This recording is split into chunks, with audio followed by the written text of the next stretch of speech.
Assalamualaikum warahmatullahi wabarakatuh. Selamat pagi ibu-ibu semuanya. Hari ini kita masuk di kelas ibu hamil sesi pertama, yaitu mengenai khususnya saya akan memberikan materi tentang pemberian makan pada ibu hamil. Sebelumnya saya akan memperkenalkan diri terlebih dahulu. Nama saya Asri dari Puskesmas Cileunyi sebagai ahli gizi. Nah, sebelumnya apabila ibu-ibu nanti memiliki pertanyaan bisa langsung dituliskan di WhatsApp grup. Nanti kami akan memberikan balasannya di situ. Ya, baik, kita langsung mulai saja ke materinya. Yang pertama, saya mau membahas dari jam makannya sendiri. Pada jam makan ibu hamil di sini sebenarnya tidak berbeda dengan pada saat sebelum hamil. Jadi yang harus diperhatikan memang pola makan umum seperti orang Indonesia, yaitu makan pagi, makan siang, kemudian makan malam, dan ditambah dengan snack. Tentunya pada jam makan ini ada perbedaan di antara ibu hamil yang memiliki nafsu makan yang memang kurang baik atau misalnya mual muntah, atau ibu hamil yang memang nafsu makannya baik-baik saja. Nah, pada keadaan ibu hamil yang memang merasakan mual muntah dan tidak mau makan, biasanya di kehamilan awal, itu disarankan untuk jam makannya lebih banyak daripada ibu hamil yang normal. Jadi sehingga ibu hamil tersebut bisa makan dengan porsi yang kecil tetapi jamnya sering. Seperti contohnya pada saat 3 jam sekali ibu-ibu bisa makan, kemudian 3 jam berikutnya makan lagi. Jadi porsi dalam seharinya itu kecil tetapi jamnya itu sering. Kemudian pada ibu hamil yang normal itu bisa makan pada saat makan pagi, kemudian selingan pagi atau misalnya snack pagi, lalu makan siang, snack sore, dan makan malam, atau mau ada snack malam pun tidak masalah. Itu jadi sebenarnya jam makan sendiri tidak harus seperti itu, tapi bisa fleksibel dilihat dari kondisi ibunya, apakah ibu-ibu sanggup makan banyak dengan jam waktu 3 kali, atau ibu-ibu lebih sanggup makannya sedikit tetapi jamnya itu sering. Kemudian yang kedua dari segi jumlahnya. Nah, di sini pun dari segi jumlahnya banyak sekali ibu hamil yang memang masih makan seperti porsinya itu pada saat sebelum hamil. Nah, sebenarnya di sini baiknya porsinya itu ditambah, bisa 2 kali lipat dari makanan sebelum hamil. Nah, tentunya di sini pada saat ibu sedang mengalami mual muntah memang akan kesulitan, tetapi di sini ada siasat, yaitu makan dengan porsi kecil tadi dan jamnya yang sering. Jadi memang jumlah makanan pun disesuaikan dengan keadaan ibunya. Kemudian yang terakhir yaitu mengenai jenis makanannya sendiri. Banyak mitos yang beredar bahwa ibu hamil tidak boleh makan ini, tidak boleh makan itu.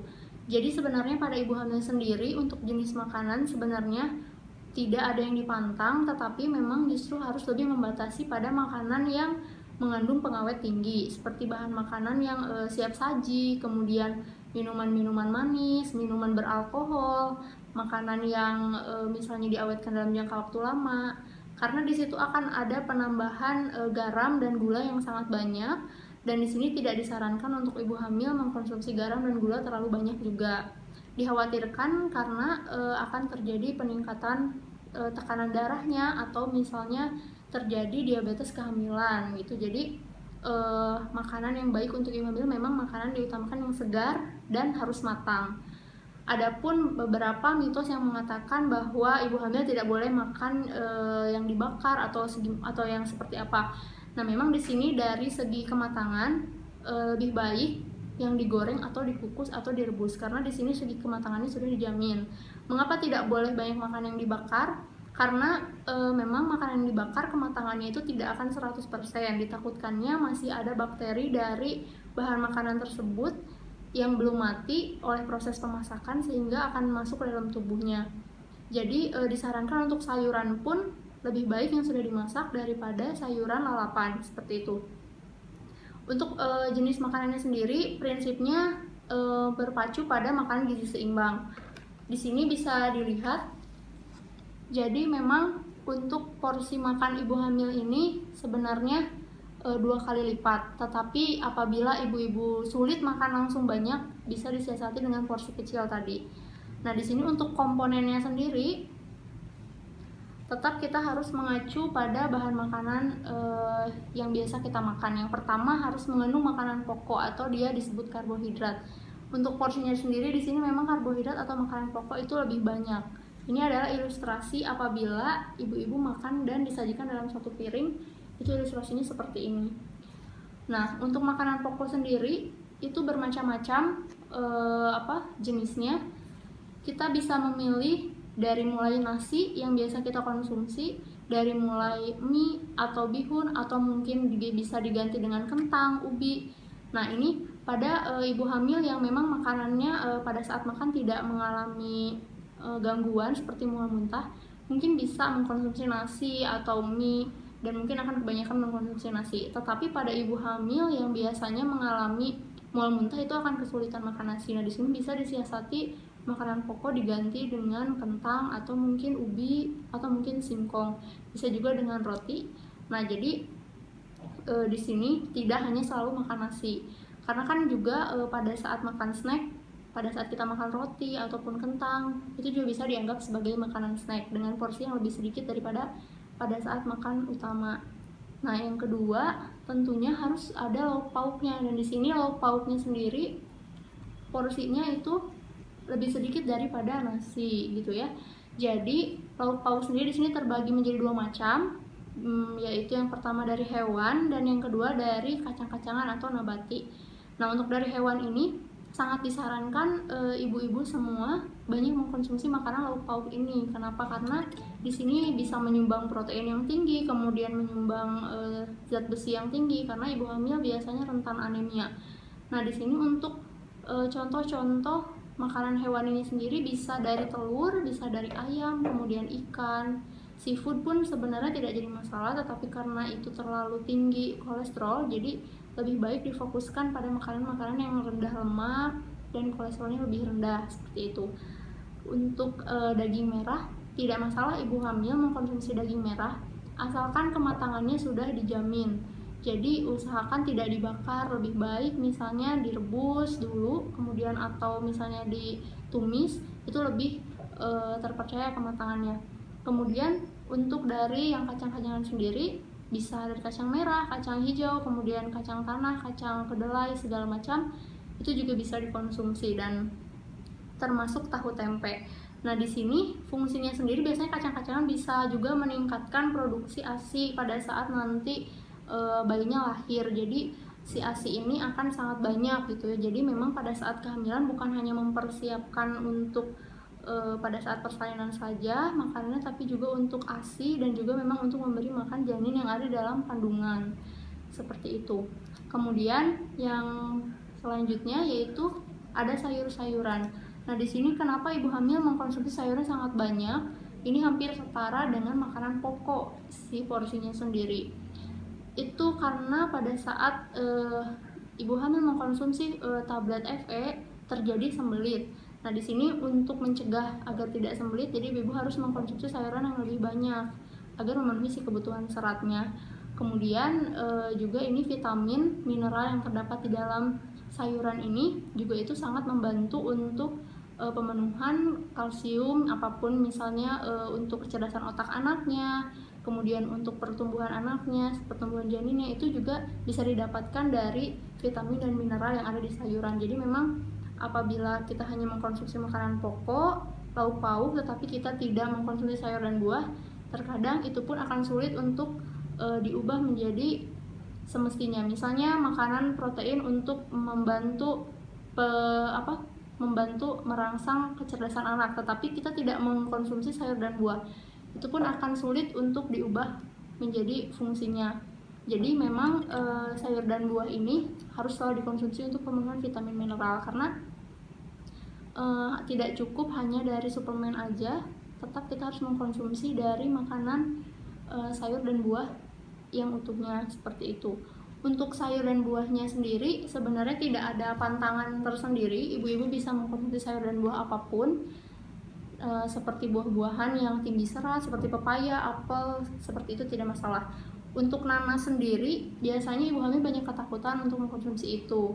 Kalau misalnya ibu-ibu merasa takut, lebih baik tidak dikonsumsi, tetapi kalau misalnya ibu-ibu mau, ibu-ibu bisa mengkonsumsi itu, tetapi pada saat kehamilannya sudah di kehamilan tua, tidak kehamilan muda, seperti itu. Karena nanas sendiri dia memiliki sifat bisa melunakkan sebuah daging apabila misalnya ibu-ibu mengkonsumsinya memang di hamil muda, itu bisa kemungkinan terjadi pendarahan. Tetapi jika ibu-ibu mau mengkonsumsi, itu bisa pada saat kehamilan tua, seperti itu.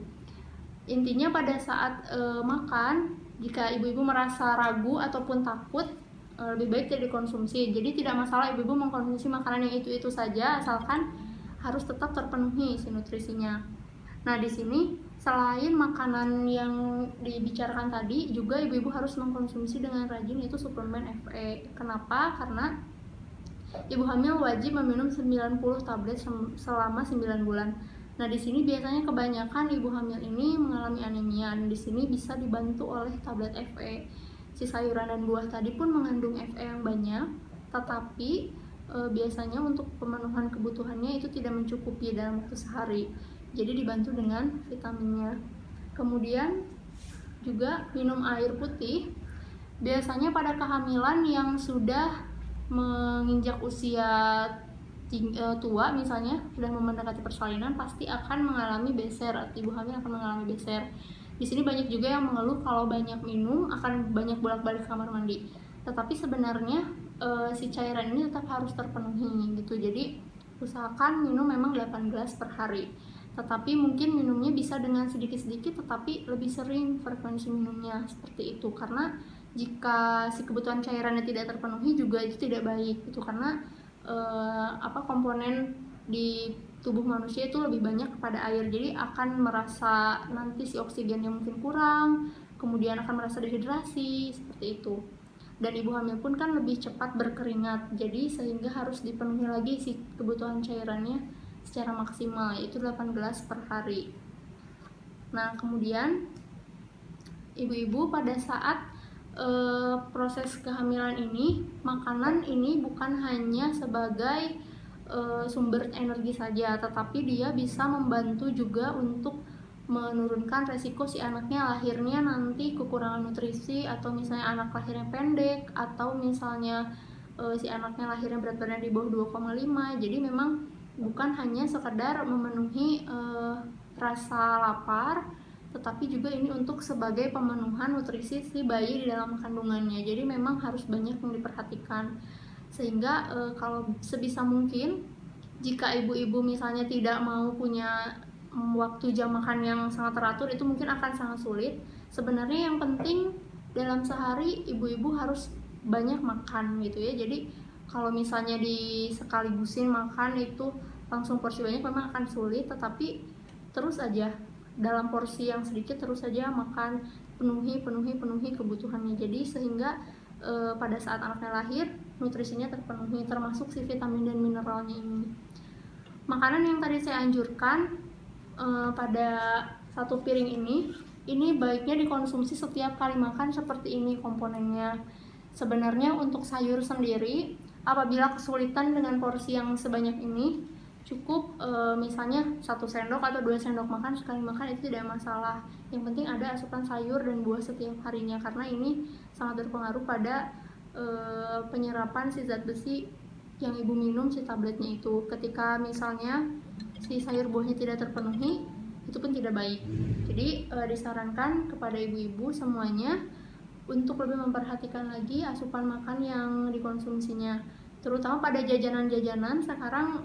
Mungkin kan banyak makanan pedas, kemudian makan seblak segala macam. Sebenarnya makanan seperti itu bukan tidak baik, itu tidak masalah dikonsumsi sesekali, tetapi apabila itu dikonsumsi secara rutin, itu pun tidak baik. Bayangkan beberapa pengawet yang masuk ke dalam tubuh kita, dan itu pun ikut dikonsumsi oleh si janinnya, dan itu akan menjadi dampaknya tidak langsung tetapi jangka panjang, seperti itu. Jadi mulai dari sekarang bisa dipraktekkan apa yang tadi sudah dibicarakan. Apabila ibu-ibu memiliki pertanyaan seputar makanan yang akan dikonsumsi, boleh nanti langsung ditanyakan di WA group. Insya Allah kami akan langsung membalasnya. Ya baik, jadi untuk sesi kelas ibu hamil mengenai pembahasan makanan yang harus dikonsumsi ibu hamil, saya cukupkan sampai di sini. Apabila ibu-ibu tadi memiliki pertanyaan, boleh nanti langsung ditanyakan kepada kami. Ya, mohon maaf atas segala kekurangannya. Assalamualaikum warahmatullahi wabarakatuh.